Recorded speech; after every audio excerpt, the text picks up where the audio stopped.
Good morning. So hindi tayo nakapag-fishing kahapon. Ngayon sasaglit lang tayo kasi may trabaho tayo. So good morning mga kakuan, kabay. So nanapunta diri sa tuwang kuan. Favorite nga spot.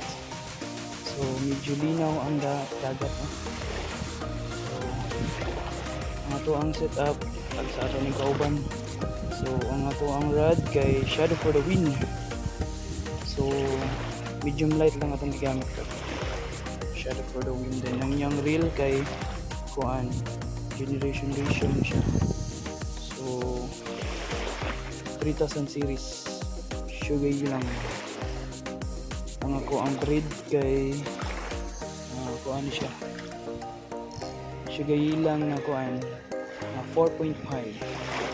So wala na ako mag leader line. Direct na siya sa tuang kuan. So ang lure. Muna ng lure kung gamitin ko rin. So gunit na. Okay. Ang first cast na. Ang time check na to kay 6. Kapit na siya ng 7. Okay. First cast na. First cast. Second cast.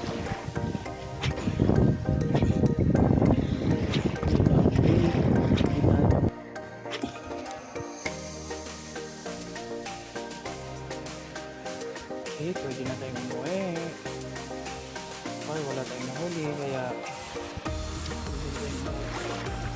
okay, thank you. Sana makahuli tayo next time. Uwi muna tayo kasi may trabaho pa.